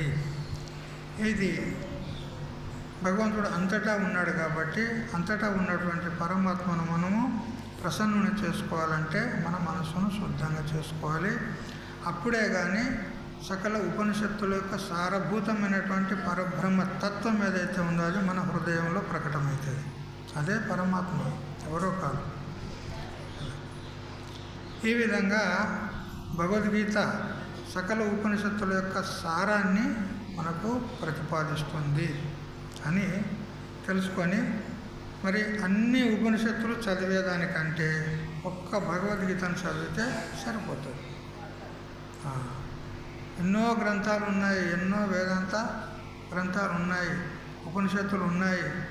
కానీ అన్నిటినీ చదివితే ఏ ఫలమైతే మనకు దుర్గం ఉన్నదో అది భగవద్గీత ద్వారా మనకు ప్రాప్తమవుతుంది. చూసారా? మరి సూక్ష్మంలో మోక్షం దొరుకుతుంది మనకు. అన్ని గ్రంథాలు చదవాలంటే కొన్ని జన్మలు కావాలి, కానీ భగవద్గీతను చదివితే మనకు ఈ జన్మలోనే జ్ఞానం ప్రాప్తమవుతుంది, మోక్షం ప్రాప్తమవుతుంది అని ఈ విధంగా చెప్తూ భగవద్గీత యొక్క మహాత్మ్యాన్ని చెప్తూ ఈ భగవద్గీతను ఉపనిషత్తులు అనేటువంటి గోవుల నుండి గోపాలనందరుడు అనేటువంటి పాలు పితికేటువంటి గోపాలు కదా.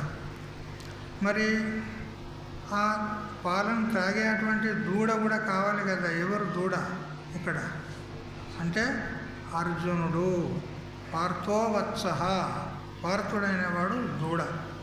అతడు ఆ భగవద్గీత సారభూతం అనేటువంటి ఉపనిషత్తుల సారభూతమైనటువంటి జీవబ్రహ్మల యొక్క ఏకత్వం అనేటువంటి తత్వరూప సారమనే ఆ పాలను తాగినాడు.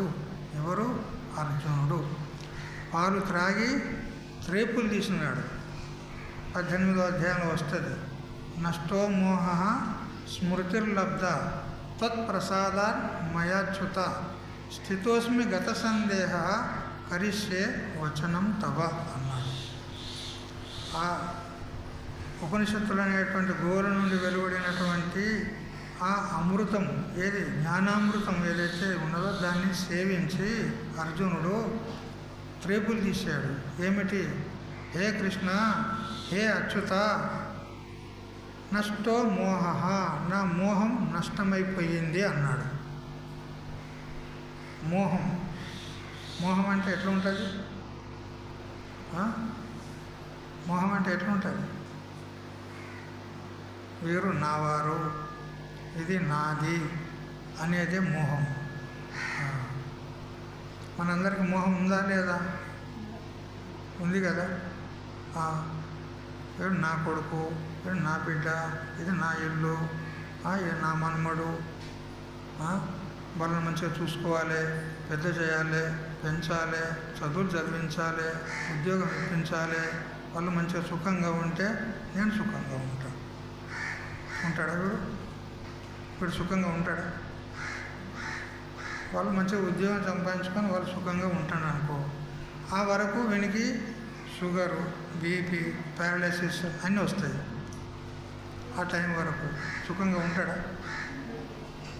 వాళ్ళందరూ మంచిగా బతికితే నేను సుఖంగా ఉంటాను. వాళ్ళు బతికే సమయంలో వీడు సుఖంగా ఉంటాడా? వీడు మంచం పడతాడు. ఎక్కడ సుఖం కదా. వీడి జీవితం అంతా ఏం చేసినట్టు? పాడు చేసుకున్నాడా లేదా? వాని కోసం ఏం చేసుకున్నాడు చెప్పు. అంతా వాళ్ళ కోసం చేశాడు. ఇంత దగ్గర పిల్ల బ్యాకలను పోషించాడు, పెద్ద చేశాడు, అన్నీ బాగా చేశాడు. వీని కోసం ఏం చేసుకున్నాడు? వీనికి ముందు గతి ఏమైనా ఉన్నదా? పుణ్యం లేదు, ఏం లేదు కదా. భగవంతుని స్మరించింది లేదు, పూజ చేసింది లేదు, ఓ జపం చేసింది లేదు. వాళ్ళ జపమే అయింది జీవితం అంతా. ఇప్పుడు వీడేం సంపాదించుకున్నట్టు అది వీడేం సుఖపడతాడు చెప్పు. అందుకని ఇది మోహం అనేది ఇట్లా ఉంటుంది. అంతా నావారు, నాది, నావారు, నాది అనేటువంటి అహం మమ అనేటువంటి ఏదైతే ఉందో ఇదే మోహం. ఆ మోహం నష్టమైపోయిందని ఈయన అంటున్నాడు. మనకెన్నో నష్టమవుతుందో భగవంతునికి ఎరక కదా. మోహం వదులుకోవడానికి తయారున్నారా మీరు? మోహాన్ని వదులుకోవడానికి తయారున్నారా?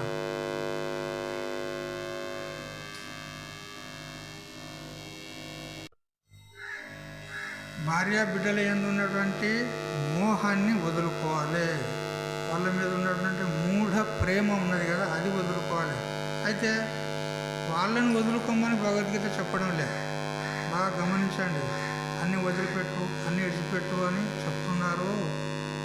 మేమంటే అందరిని విడిచిపెట్టి మీలాగా సన్యాసులం కావాలన్నా అని అంటారు మీరు కదా. అంటారా లేదా? ఎవరు అంటలేరు కదా. అన్నీ వదిలిపెట్టి మీలాగా సన్యాసులం కావాలని చెప్తున్నాను. ఇక బాగానే ఉన్నావు, ఏదో బాగా చెప్తావని నీకు తీసుకొస్తే నువ్వు మాకందరికి సన్యాసులం చేసేటట్టున్నావు కదా. సన్యాసం తీసుకోమని చెప్పలే శాస్త్రం. ఏం సన్యాసులకే మోక్షం ఉన్నది, గృహస్థులకు మోక్షం లేదు, ఇట్లేమైనా శాస్త్రం నియమం ఉందా చెప్పండి. వ్యాస భగవానుడు ఎవరు? గృహస్థుడా సన్యాస? వశిష్ఠ భగవాన్ గృహస్థుడా సన్యాస? వాల్మీకి మహర్షి గృహస్థుడా సన్యాస? చెప్పండి. సన్యాసులా వాళ్ళు? వాళ్ళు రాసినటువంటి భారతం, భాగవతం, రామాయణం చదువుకొని మనందరం తరిస్తూ ఉన్నాము. ఎవరు వాళ్ళంతా? గృహస్థులా కాదా?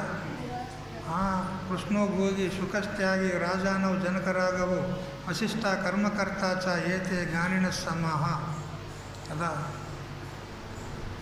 నియమమేమి లేదండి, సన్యాసులకే మోక్షం అనేటువంటి నియమం ఏమీ లేదు. ఎవరైనా కూడా ముక్తిని పొందవచ్చు. స్త్రీయో వైశ్యాస్తథా శూద్ర స్తేపి యాంతి పరాంగతిం. స్త్రీలు ఉండని, పురుషులు ఉండని, పిల్లలు ఉండని, వృద్ధులు ఉండని, మనుషులు ఉండని, రాక్షసులు ఉండని, దేవతలు ఉండని, పశుపక్షాదుల సహితంగా కూడా ముక్తిని పొందేందుకు అవకాశం ఉంది. ఎవరైనా సరే. అక్కడ ఎవరికి ఒక ప్రతిపక్ష భావన అనేది ఏమీ లేదు, పక్షపాతం అనేది ఏమీ లేదు. ఎవరైనా కానీ ముక్తులు పొందవచ్చు. మరి మేము గృహస్థలం కదా, మేము ఎట్లా ముక్తిని పొందాలి అంటే చెప్పాం కదా, మోహాన్ని వదలండి అంతే. ఈ పిల్ల బ్యాకల మీద ఏదైతే మోహం ఉన్నదో అది వదిలిపెట్టండి. వాళ్ళని వదిలిపెట్టమని చెప్పడం లేదు. వాళ్ళతో ఉండండి, కలిసిమెలిసి ఉండండి, ప్రేమతో ఉండండి, పూర్వంలాగానే ఉండండి. కానీ వాళ్ళ ఎందు ఏదైతే అత్యధిక మూఢ ప్రేమ ఉన్నది కదా, మోహము, అది వదిలిపెట్టండి. అది వదిలిపెడితే ముక్తులమే కదా. కాబట్టి ఇక్కడ భగవంతుడు శ్రీకృష్ణ పరమాత్మతోని అర్జునుడు అంటున్నాడు, నష్టో మోహ, నా మోహం నష్టమైపోయింది అంటాడు. అంటే ఇంత దగ్గర ఎదురుగా ఉన్నటువంటి భీష్మ ద్రోణాదులను అందరినీ చూసి అర్జునునికి మోహం కలిగిందా లేదా? అందువల్లనే కదా నేను యుద్ధం చేయనని కూర్చున్నాడు, మోహం వల్లనే కదా. ఇప్పుడు ఆ మోహం పోయింది అంటాడు. ఇప్పుడు కరిష్యే వచనం తవ, నువ్వు ఏం చెప్తే అది చేస్తావు, యుద్ధం చేయమంటే యుద్ధం చేస్తా అంతే అన్నాడు. మోహం లేదు ఇప్పుడు. మరియు స్మృతిర్ లబ్ధ అన్నాడు. స్మృతి అంటే జ్ఞానము నాకు ప్రాప్తమయ్యింది, నా మోహం పోయింది. అందుకని హే అచ్యుత, నేను ఇప్పుడు నా యొక్క స్వరూపం నందు స్థితుడనే ఉన్నాను, స్థితప్రజ్ఞుడిగా ఉన్నాను. ఇప్పుడు మీరు ఏం చెప్పినా నేను చేస్తానన్నాడు. కరిసే వచనం తవ, నువ్వు ఏ విధంగా చెప్తే, నువ్వు ఏ విధంగా ఆజ్ఞాపిస్తే ఆ విధంగా నేను చేస్తాను. అంటే జ్ఞానం కలిగిన తర్వాత కూడా జ్ఞాని వ్యవహారం చేయగలడు అని చెప్తుంది ఇక్కడ. కరిసే వచనం తవ అని. జ్ఞానం కలిగిన తర్వాత ఎట్టెట్లా జ్ఞానం కలిగితే అట్టట్లా ఒక్కొక్కరు పరమ పదవి చెందుతారు అని తాత్పర్యం కాదు. జ్ఞానం కలిగిన వెంటనే శరీరం పడిపోయింది అనుకో, అప్పుడు మళ్ళీ ముందుకు ఇంకొకటి రాడిగా. జ్ఞానం పొందాలి, మోక్షం పొందాలని ఎవడు ముందుకు రాడిగా వాడు. ఎందుకంటే ఎవడు ముక్తుడేండో వాడు చచ్చిపోయాడు, మరి మేము చచ్చిపోతాం అని ఎవడు రాడు. మరి ఏమిటి తాత్పర్యం అంటే, ముక్తి కలిగిన వెంటనే శరీరం పడిపోదండి. వాళ్ళ ఎవరెవరు ముక్తులైతే వాళ్ళ శరీరం పడిపోయింది అనుకో, మరి మనకు బోధ చేసేవారు ఎవరు ముందు? మనం ఉన్నామా లేదా? మరి ఒకవేళ జ్ఞాని పురుషుడు లేకపోతే మనకు జ్ఞానాన్ని అందించే వాళ్ళు ఎవరు ఉంటారు చెప్పు? అతడు ముక్తుడే అండి, అతడు శరీరాన్ని చాలించుకున్నాడు. మరి మనకు బోధించేవారు ఎవరు? అంటే ఈ గురు శిష్య సంప్రదాయం అనేది విచ్ఛిన్నమైపోతుంది. అట్లా కాదు, జ్ఞానం కలిగిన తర్వాత కూడా అతడు వ్యవహారం చేస్తాడు. పూర్వం ఏ విధంగా వ్యవహారం చేసిండో, పూర్వం ఏ వృత్తిని అవలంబించి జీవికను నిర్వహించిండో అదే వృత్తిని అవలంబించి మళ్ళీ జీవన నిర్వహణ చేస్తాడు. జ్ఞానం కలగగానే వెంటనే అతడు శరీరం పడిపోతుంది అని తాత్పర్యం కాదు. లేదా జ్ఞానం కలిగిన వెంటనే అతని కొమ్ములు వస్తాయి అని వేరే తిరిగి అవుతాడేమో అనుకోకూడదు. వేరే తిరిగి ఏమి కాడు, పూర్వం ఎట్లున్నాడో అట్లే ఉంటాడు. కానీ అతని దృష్టి మారింది. ఇదివరకు దృష్టి వేరుండే, ప్రాపంచిక దృష్టి ఉండే, ఇప్పుడు పరమార్థ దృష్టి వస్తుంది. శరీరంలో ఆకార విశేషాల్లో ఏం తేడా లేదు, ఎట్లుండో అట్లే ఉంటాడు. కానీ అతని మనసులో ఏ దృష్టి ఉండనో అది మారింది. దృష్టిం జ్ఞానమయం కృత్వా పశ్యేత్ బ్రహ్మమయం జగత్. దృష్టిని జ్ఞానమయంగా చేసుకొని ఈ జగత్తునంతా బ్రహ్మమయంగా చూస్తాడు జ్ఞాని. మనమేమో ఇది కుండ, ఇది ముంత, ఇది మూకుడు, ఆయన మనిషి, ఆయన పశువు, అది పక్షి అని మనం చూస్తాం. నామరూపాల దృష్టితో మనం చూస్తాం. కానీ ఆయన అతడు బ్రహ్మ దృష్టితో చూస్తాడు. ప్రతి వస్తువును, ప్రతి వ్యక్తిని, ప్రతి ప్రాణిని చూస్తే అతడు ఎలా చూస్తాడు? పరబ్రహ్మమే. విద్యా వినయ సంపన్నే బ్రాహ్మణే గవిహస్తిని సునిచైవ స్వపాకేచ పండితా సమదర్శన. కుక్క మాంసం వండుకొని చండాలుని యందు కూడా పరబ్రహ్మను చూస్తాడు, ఏనుగునందు బ్రహ్మమునే చూస్తాడు, విద్యావంతుని యందు బ్రహ్మమునే చూస్తాడు, బ్రాహ్మణుని యందు బ్రహ్మమునే చూస్తాడు, అన్నిటి యందు బ్రహ్మమునే చూస్తాడు అతడు. ఎందుకు? ఆయన దృష్టి మారింది. మొన్న మనం చెప్పుకున్నాం కదా ఒక దృష్టాంతం. ఏమిటి? ఒక గణపతి ఉపాసకుడు, అతడు 100 తులాల బంగారం తెచ్చిండు. 100 తులాల అమ్మో తెచ్చిండు. వెనకటి అగ్గు ఉండే కదా, తెచ్చి 20 తులాల గణపతిని విగ్రహం తయారు చేసాడు. 20 తులాల అతని వాహనం ఏది? ఎలుకను తయారు చేసాడు. అలా ఆ కంసాల దగ్గరికి పోయినాడు. అయ్యా 20 తులాలు గణపతిని తయారు చేయి, 20 తులాలు ఎలుకను తయారు చేయి, 20 తులాలు ఛత్రం తయారు చేయి. ఇట్లా అనేక వస్తువులు తయారు చేసినాడు బంగారంతో. ఇక వాని కర్మ కొద్దీ కొన్ని రోజుల తర్వాత వానికి పూర్వం చేసినటువంటి పాపం ముంగడికి వచ్చి వాని దరిద్రుని చేసింది. గణపతి పూజ అయితే చేస్తున్నాడు, మరి పూజ చేసిన ఫలమేం స్వామీజీ? వాడు దరిద్రుడైతే పూజ చేసే ఏం లాభం అని మీరు అడుగుతారేమో. అడుగుతారా లేదా? అంత బంగారం తెచ్చి విగ్రహం తయారు చేసి గణపతి పూజ అంత ప్రేమతో అతడు చేస్తే మనకి దరిద్రం ఎట్లొచ్చే అని మీరు అడుగుతారా లేదా? అయితే ఈ దరిద్రము ఇప్పుడు చేసుకున్నటువంటి పూజా ఫలం కాదు, ఇది పూర్వజన్మలో చేసుకున్నటువంటి పాపం. అది ముందుకు వచ్చింది, ఫలం ఇవ్వడానికి ముందుకు వచ్చింది. మరి ఇప్పుడు ఏం చేస్తాడు? దాని ఫలం అది ఇచ్చిపోతుంది. మరి ఇప్పుడు చేసుకున్న పూజా ఫలం సంగతి ఏంది? ఇది ముందు ఫలం ఇస్తుంది, ముందు జన్మలో, లేదా ఈ జన్మలోనైనా భవిష్యత్ కాలంలో అది ఫలం ఇస్తుంది. కానీ ఇప్పుడు ఈ పూజా ఫలము దొరకడం లేదు. పూర్వజన్మలో చేసుకున్న పాపం ముందుకు వచ్చి అది వానికి దుఃఖాన్ని ఇస్తుంది, దరిద్రుని చేసింది. అప్పుడు అతడు ఏం చేశాడు? ఇక గత్యంతరం లేక ఇల్లు నడవడం లేదని చెప్పి ఆ బంగారుతో తయారు చేసినటువంటి ఆ విగ్రహాన్ని, ఆ ఎలుకను అన్నిటినీ మళ్ళీ కంసాల దగ్గరికి తీసుకుపోయాడు. తీసుకుపోయి, అయ్యా ఇగో ఇవన్నీ తీసుకో, నాకు వాటి విలువ ఎంతో కట్టి నాకు డబ్బు ఇయ్య నాకు అన్నాడు. అప్పుడు అతడు అన్నిటిని పూసినాడు. ప్రతి ఒక్కటి 20 తులాలు ఉన్నది. పూసినాడు, అన్నిటికీ సేమ్ రేటు కట్టి డబ్బులు నాయన తీసుకో అన్నాడు. దేనికి ఎంత రేటు కట్టినావు చెప్పు అని అడిగితే, ఇగో ఈ గణపతికి గింత అయింది, దీనికి గింత, అన్నిటికీ ఒకటే రేటు. ఎలుకకు అంతే రేటు, గణపతికి అంతే రేటు, ఛత్రానికి అంతే రేటు, అన్నిటికీ అంతే రేటు అంటాడు. ఏమయ్యా భగవంతుని కూడా గంతే కడతావా నువ్వు? గణపతికి కూడా గంతే రేటు కడతావా నువ్వు? ఎలుక అంటే అది వాహనం ఉన్నది, దానికి అట్లా ఉంటే సరే, దానికి భగవంతుడికి ఎక్కువ కావాలి, రెట్టింపు రావాలి. అట్టెట్లా కడతామంటే వాడు ఏమనాలి? కంసాలి, అయ్యా నీకు భగవంతుడు ఎలుక అది ఇది అనే దృష్టి ఉంది, కానీ నా దృష్టి ఒకటే. ఏమిటి? బంగారం. అది ఎన్ని తులాలు ఉన్నది అది తూచడము, దాన్ని లెక్క కట్టడం, అంతేగాని నీ భగవంతుడు అవి నాకు లెక్కలేదన్నాడు. చూడు, వీని దృష్టి వేరుంది, అతని దృష్టి వేరుంది. అతనికి బంగారు దృష్టి ఉంటే వీనికి వస్తువుల దృష్టి ఉంది, నామరూపాల దృష్టి ఉంది. అట్లా జ్ఞాని పురుషునికి కూడా దృష్టి ఏమని ఉంటుంది?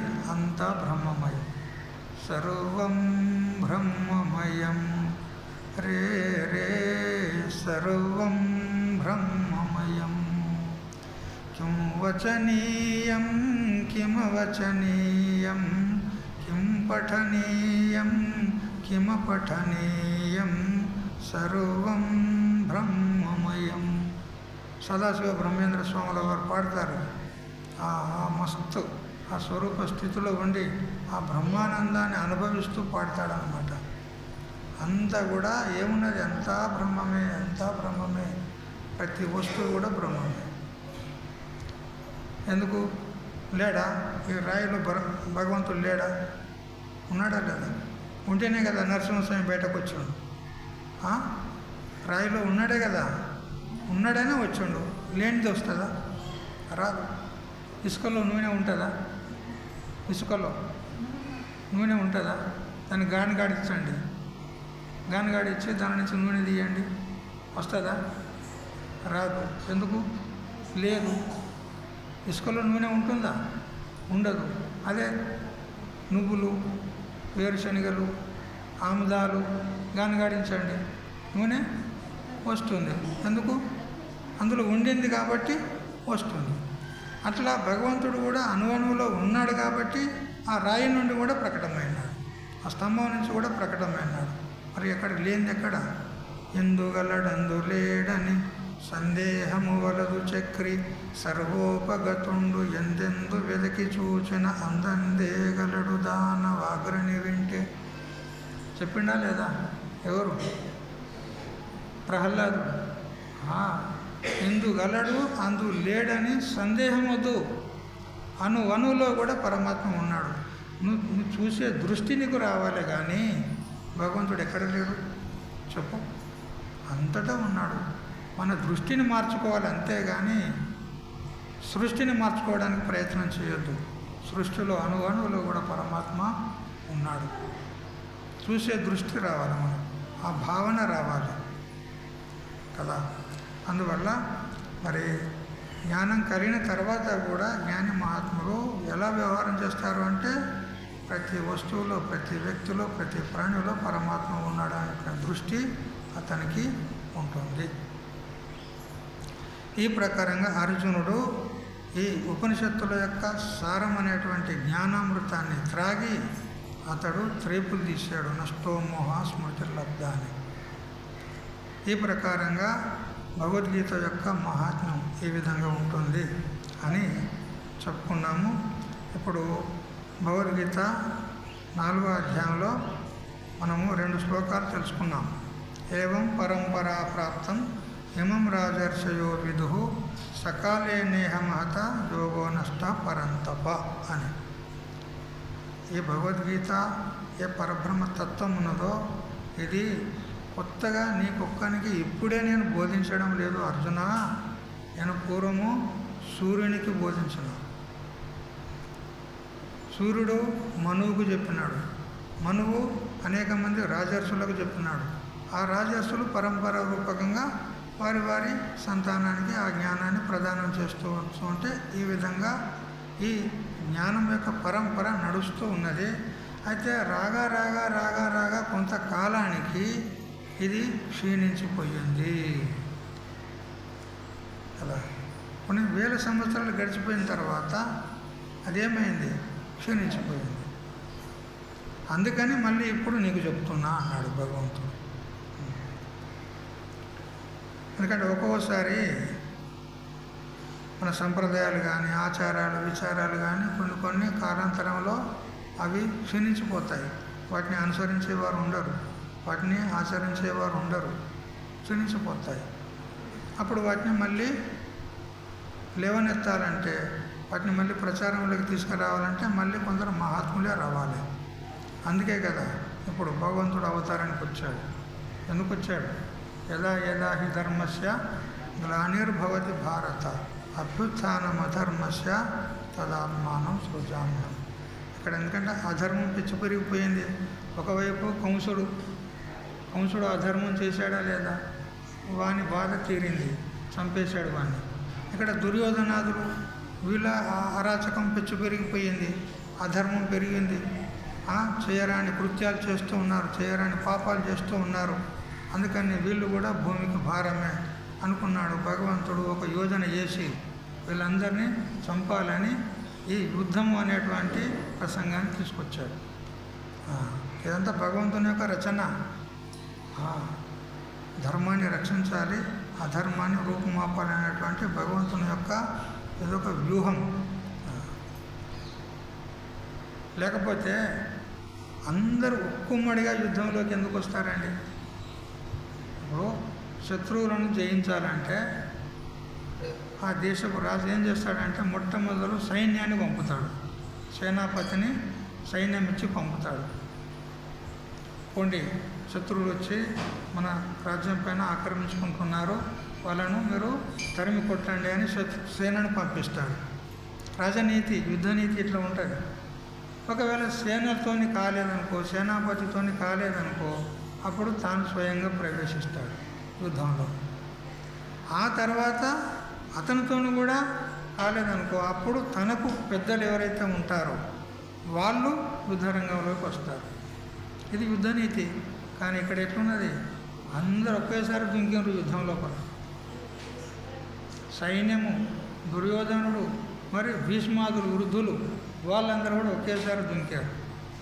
ఎందుకంటే భగవంతుడు ఆ విధంగా పరిస్థితిని రచన చేశాడు. ఎందుకంటే వాళ్ళ యుద్ధాలను పురికొల్పాడు యుద్ధంలోకి రావాలని. అప్పుడు అందరు వచ్చారు. ఎందుకంటే ఒకేసారి అందరినీ మడత పెట్టి ఒడిచిపోతారు, ఒక్కొక్కని ఎందుకు కదా. ఇది భగవంతుడి యొక్క వ్యూహ. ఇట్లా మరి యుద్ధం లోపల పోరాడింది ఎవరు, ఆ దుర్మార్గుని చంపింది ఎవరు? వాస్తవంగా అర్జునుడా, భీముడా? కాదు, కృష్ణుడే. అందరిని చంపింది కృష్ణుడే. వీళ్ళు చంపినట్టు చచ్చిన వాళ్ళని చంపినారు వీళ్ళు, అంతే. చచ్చిన వాళ్ళనే చంపినారు, మొత్తం అందరిని చంపింది కృష్ణుడే. వాసుదేవ నిహతం ధనంజయో అని సంక్షేప సారికారులో చెప్తారన్నమాట. వాసుదేవుడే మొదలు అందరినీ చంపేశాడు, ఆ చంపిన వాళ్ళనే ఈయనే చంపాడు, అంతే. స్వయంగా ఆయన అన్నాడు భగవద్గీతలో 11వ అధ్యాయం లోపల, ద్రోణంచ భీష్మంచ జయద్రథంచ కర్ణం తథాన్యానపి యోధ వీరాన్ మయా హతాంస్తాం జహిమా వ్యధిష్ట యుద్ధస్వ చేతాసి రణే సపత్నాన్. హే అర్జున, ద్రోణుడు, భీష్ముడు, కర్ణుడు, ఎవరెవరు యోధులు ఉన్నారో వాళ్ళందరూ నా చేత చంపబడ్డారయ్యా. ఆ చచ్చినూరుని చంపడానికి ఎందుకయ్యా నువ్వు వెనక ముందు ఆడుతున్నావు అన్నాడు.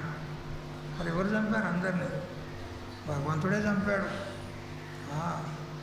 తన సుదర్శన చక్రం పరోక్షంగా ఉండి అందరినీ చంపేసింది. అందుకు ఆయన అవతార విశేషం యొక్క ముఖ్య లక్ష్యమే అది ఉన్నది, అధర్మాన్ని రూపుమాపేది ఉన్నది. అందుకని దుర్యోధన ఒక్కడిని కూడా మిగిల్చలే. చూడు, ఒక్కడన్నా మిగిలిండా? 100 మందిలో ఒక్కడు మిగిలాడు, అందరూ చచ్చారు. అటు కంసుని చంపాడు, ఇటు భీముని నిమిత్తంగా పెట్టుకొని జరాసంధుని చంపాడు, అటు బకాసురుని చంపాడు, ఇటు కీచకుని చంపాడు. ఎవరు? భగవంతుడే. భీముడు, అర్జునుడు నిమిత్తం మాత్రులు, అంతే. అందరినీ చంపింది భగవంతుడు కదా. అందుకని భగవంతుడే సృష్టికర్త, భగవంతుడే పాలనకర్త, భగవంతుడే సంహారకర్త. జన్మాద్యస్య యతః యతో వాయుమాని భూతాని జాయంతే యన జాతాని జీవంతి యత్ ప్రయంతి అభిసంవిశంతి తద్బ్రహ్మ తద్విజిజ్ఞాసస్వ అని అంటూ ఉపనిషత్తులన్నీ కూడా చెప్తున్నాయి. పరమాత్మయే సృష్టి స్థితిలయ కారకుడు, అతని తప్ప ఇంకెవరు లేరు కదా. అయితే ఇక్కడ భగవంతుడు చెప్పినాడు శ్లోకంలో, ఏవం పరంపరా ప్రాప్తం ఇమం రాజర్షయో విదుహు అన్నాడు. ఈ విధంగా పరంపరా రూపం చేత ఆ రాజర్షులు వారి వారి సంతానానికి ఆ బ్రహ్మ విద్యను చెప్తూ వస్తున్నారు. పరంపర ఈ విధంగా నడుస్తుంది అన్నాడు. అయితే రాజర్షులు అని చెప్పడం చేత పూర్వకాలంలో రాజులు ఋషుల మాదిరిగా జీవించేవారు అని తెలుస్తుంది. పూర్వకాలంలో రాజులు ఎలా ఉండేవారు? అడవిలో ఉండే ఋషులు ఏ విధంగా తపస్సు చేసుకునేవారో అదేవిధంగా రాజులు వాళ్ళ అంతఃపురంలో ఉండి కూడా వాళ్ళు తపస్సుల మాదిరిగా జీవించేవారు. అందుకే వీరు రాజులకు రాజర్షులు అన్నారు. రాజ ఋషి కదా. దానికి నిదర్శనం మనకు భరతుడు, అవునా లేదా? భరతుడు రాజ్య పరిపాలన చేసిండా లేదా? శ్రీరామచంద్రుడు ఎన్ని రోజులు 14 ఏళ్ళు అరణ్యవాసం చేస్తే 14 ఏళ్ళు ఇక్కడ రాజ్య పరిపాలన చేసిండా లేదా? ఎట్లా చేశాడు అతడు? ఒక ఋషి మాదిరిగా కదా. ఋషి తత్వాన్ని, ఋషి జీవనాన్ని స్వీకరించి అతడు పరిపాలన చేసిండు. ఏమైనా లోటు ఉండేనా పరిపాలనలో? ఏమీ లోటు లేదు. మరి పరిపాలన చేసిండా లేదా? అట్లా ఆ భరతుడు ఏ విధంగా రాజరికాన్ని చేస్తూ ఋషిలాగా జీవించాడు, అదేవిధంగా పూర్వకాలంలో రాజులందరూ కూడా అదే మాదిరిగా ఉండేవారు. కానీ రాను రాను రాను రాను రాను రాను ఎట్లా కాలం గడుస్తూ ఉంటే అట్లా రాజులు విషయలంపడులు అయిపోయినారు. విషయపు భోగాలలో విలాసాల్లో పడిపోయినారు. అందుకని ఈ బ్రహ్మ విద్య క్షీణించింది అంటాడు. సకాలే నేహ మహత యోగో నష్ట పరంతప. కాలం గడుస్తూ ఉంటే ఈ యోగం అంటే ఈ విద్య నష్టమైపోయింది. అందుకే ఇప్పుడు మళ్ళీ నీకు బోధిస్తున్నాను. ఎప్పుడెప్పుడు ధర్మం నష్టమైపోతుందో, అధర్మం పెచ్చు పెరుగుతుందో అప్పుడప్పుడు భగవంతుడు అవతారానికి వస్తానని వాగ్దానం చేసిండా లేదా? అయితే మనం ఇట్లా కూడా భ్రమలో పడొద్దు. అయితే అధర్మం పెచ్చు పెరిగినప్పుడల్లా, ధర్మం క్షీణించినప్పుడల్లా సాక్షాత్ భగవంతుడే అవతారానికి వస్తాడు అని మనం భ్రమలో పడొద్దు. సాక్షాత్ భగవంతుడే అవతారానికి రావచ్చు, లేదా ఒక మహాత్ముల రూపంలో కూడా రావచ్చు. శంకరాచార్యులు, మరి రమణ మహర్షి, మరి మలయాళ స్వాముల వారు, మరి భక్తులు, మహారాష్ట్ర భక్తులు ఏకనాథ్, తుకారాం, గోరా కుంభారి, మరి ఇంకెవరు, జ్ఞానేశ్వర మహారాజు, ముక్తాబాయి, జనాబాయి, వీళ్ళంతా ఎవరు? భగవద్ అవతారమే. అందుకని భగవంతుడే సాక్షాత్గా వస్తాడని కాదు, ఏ రూపంలోనైనా వచ్చి దేశాన్ని, లోకాన్ని ఉద్ధరిస్తాడు. కాబట్టి ఎక్కడెక్కడ ఎప్పుడెప్పుడు ఈ ధర్మం నష్టమవుతుందో అప్పుడప్పుడు నేను అవతారానికి వస్తానని భగవంతుడు వాగ్దానం చేసినాడు. ఆ విధంగానే నడుస్తూ ఉంది కూడా. ఇప్పుడు కూడా భగవంతుడు సాక్షాత్గా అవతారానికి వచ్చి గీతోపదేశాన్ని అర్జునుని నిమిత్తంగా పెట్టుకొని లోకానికి బోధిస్తూ ఉన్నాడు. అందుకని ఈ అద్భుతమైనటువంటి గీతా గ్రంథాన్ని మీరందరూ కూడా ప్రతి ఇంట్లో పెట్టుకోవాలి. పెట్టుకోవడం అంటే అక్కడ విగ్రహం పెట్టినట్టు పెట్టి రోజు మొక్కడం కాదు, చదవాలి. రోజు చదవాలి. చదవడం అంటే పారాయణ చేస్తాం. 2 ఎక్కం 2 2 2 4 2 3 6 2 గట్ల కాదు. ఇప్పుడు మనం చదువుకున్నాం ఏవం పరంపరా ప్రాప్తం, చదివిన అయిపోయింది, చదివినాం స్వామీజీ, అయిపోయింది, ఏం ఉపయోగం లేదు. ప్రతి శబ్దం యొక్క అర్థాన్ని తెలుసుకోవడానికి ప్రయత్నం చేయాలి. భగవంతుడు ఏం చెప్పినాడు మనకు ఆ భగవద్గీత శ్లోకంలో, ఆ శ్లోకం యొక్క తాత్పర్యం ఏంది, దాని అర్థం ఏంది, భగవంతుని యొక్క అభిప్రాయం ఏంది, అది తెలుసుకోవడానికి ప్రయత్నం చేయాలి. అది తెలుసుకుంటే భగవద్గీత తెలుసుకున్నట్టు, చదివినట్టు.